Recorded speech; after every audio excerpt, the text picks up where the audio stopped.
Baby girl doll, yeah.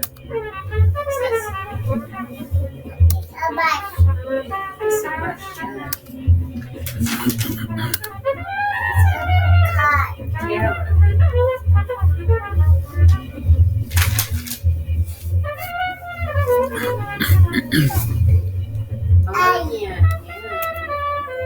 ORNETTE Speaks, a cartoon grammar.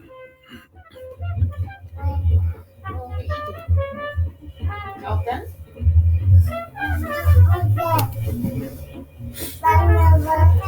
You want some water? Whatever it is.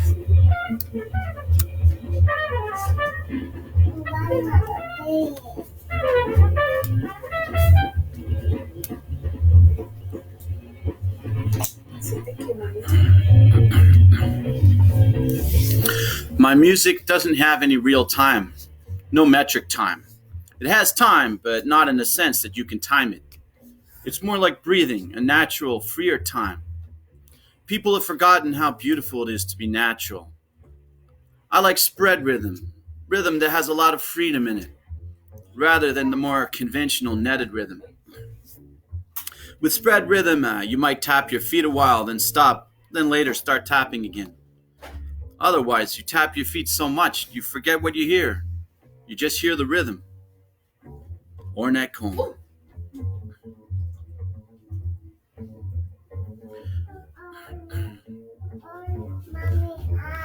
Ornette Speaks illustrates the words which avant-garde saxophone genius and composer Ornette Coleman, 1930 to 2015, spoke in filmed interviews. He coined the term free jazz in 1960 and delivered fresh, aggressive, blues-flavored jazz for decades.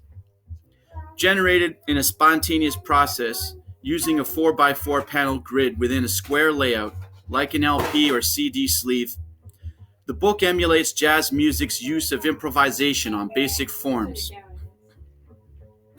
Ornette's life, music, and philosophy are a joyful victory over racism and conformity, generously supported by a grant from the Toronto Arts Council.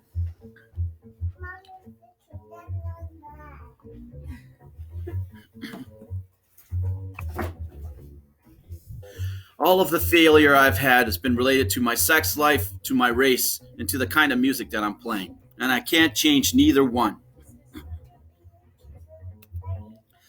Once I wrote a string quartet, and every time I'm hearing somebody say, "Oh man, that reminds me of Bartok," I'm not against playing or sounding like Bartok, but it's nothing. There's no relation. People put you in a category because they say, "Well, let's see now. This is the most way out thing that I can think of, so I'm going to put you there. That makes me safe," right? And it might not be like that at all. To be a man, whatever man is, there's something very important about being a man. It's not necessarily about your honesty or your philosophy, but it has more to do with you being able to get away with what you can do. And somebody else saying, "Well, that's him."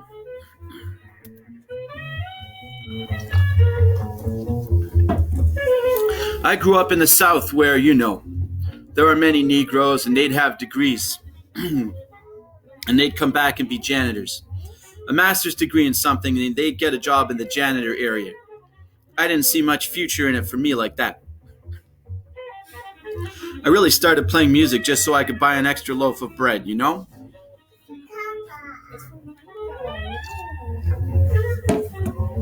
David Eisenson, bassist.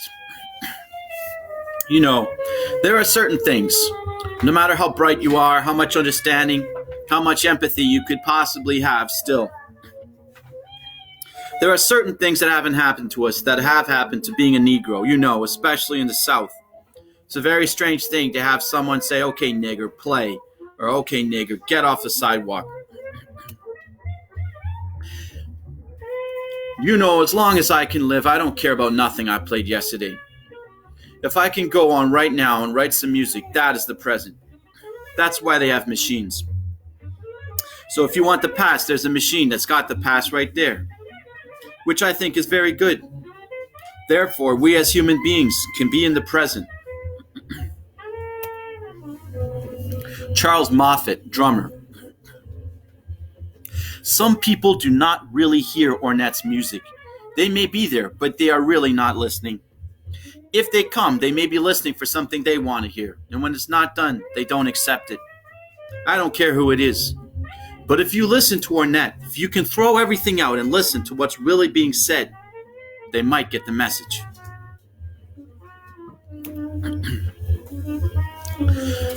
For me, I'm very much interested in the ethnical expression of cultures. It must have something to do with the language. Anything having to do with information where someone can take that information and better the thing that they're trying to do without having to be under any kind of insecurity about what it is they want to achieve as a human being. And information is more involved with the present, things that happen in the present. Fort Worth, Texas, New York City, Stockholm, Paris. It's very hard to be in the present.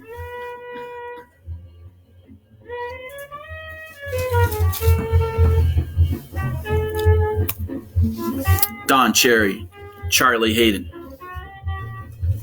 To tell you the truth, I never think about the subject of what I'm doing. I think about the quality of what I'm doing.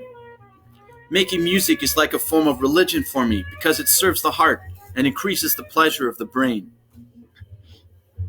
Most of all, it's very enjoyable to express something which you can only hear and you can't see. You know? And everyone gets the same benefit. That's a pretty good equalization there. Plus, I've been playing music so long, my real concern for the things I would like to perfect in music is to heal the suffering, the pain, and what is it called?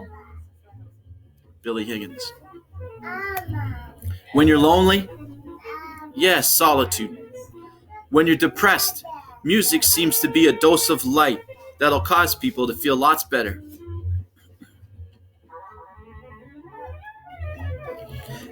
And I think improvising is even freer because everyone gets a different feeling from improvising. It's not different where everyone is hearing the same movements because in the music that I do, I write out all the music when I write everyone a different part so they can make a contribution to the whole.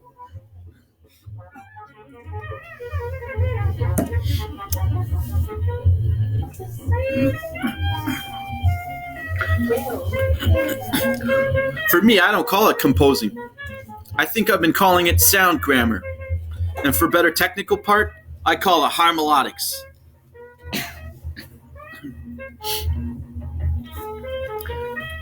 Between language, what we call electronic words that go through different frequencies to express thoughts and moods, and most of all, look at the amount of instrumentation that sound is involved with.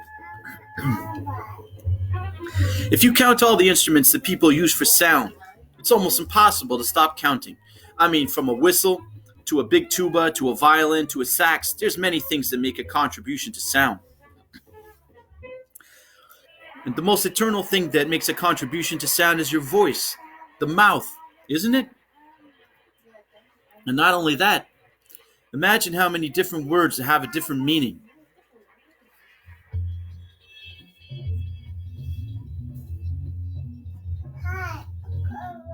For the same sound, in the form of human.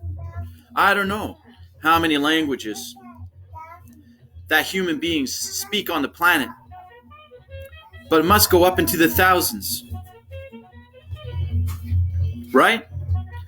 And it's nothing but sound, making a relationship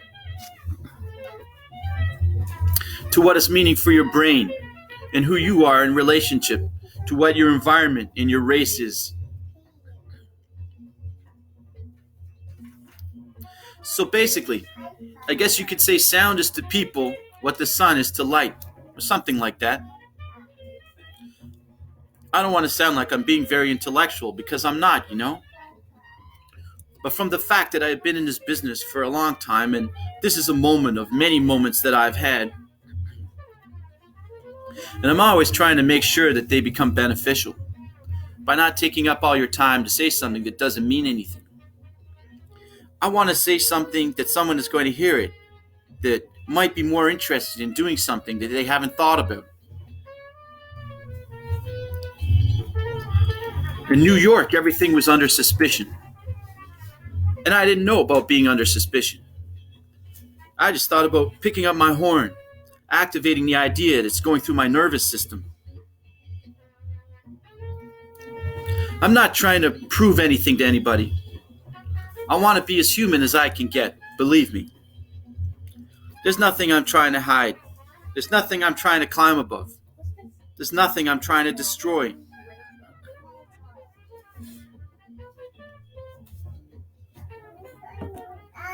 No one's going to suffer from what the human race does, because it's not going to destroy itself.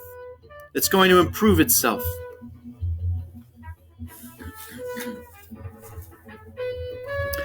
Music is something that, to me, is nothing but the sound of your emotions. It's your heart. It's your feelings. It's your belief. It's your ability. And most of all, it's your love. That's what's so beautiful about it. It's not destructive. It's always something that gets better. But then, life does not have any goal. There's not a word that life is responsible for. Everybody's talking because they talk. Ain't that right? Life doesn't talk. It can't even see. I was born in Fort Worth, Texas, 1930. And all I can say is that there's no such thing as time. Time is distance. There's no such thing as up. It's only the sky. There's no such thing as down. It's dirt. But language has something to do with the quality of being human. That's all it does. I'm more concerned about how did life come into existence, and nobody don't know how it got here and what it is. I mean, I know people talk, language, and all those kinds of things, but the word life, I don't know how to say it. It doesn't come to mind to have any specific value other than what are you using it for at this moment? I know I was born in 1930, and I'm not trying to change nothing about anybody want to do or don't want to do and shouldn't do. I just treat everybody the way they want to be treated. Everybody wants to be treated as if they're making a contribution to life. You know that.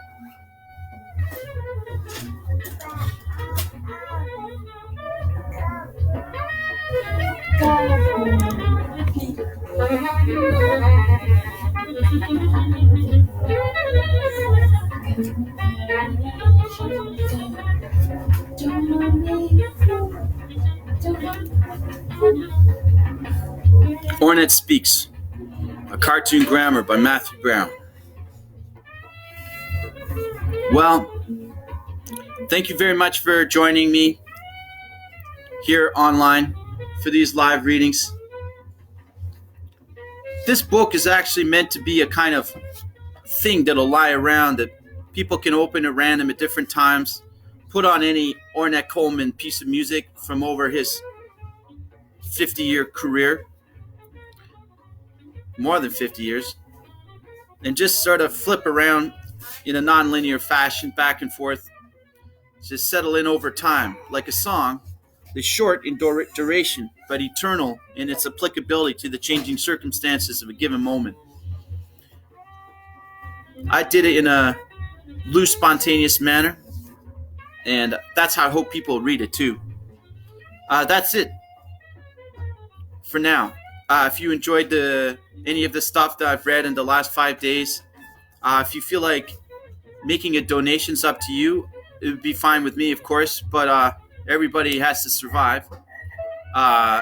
If you want, you can message me on Facebook, shoot me an email at teacherinthewry@hotmail.com. And but over that, more than that, I hope you're all well. And peace and love, everybody. Peace and love. Take care of yourself.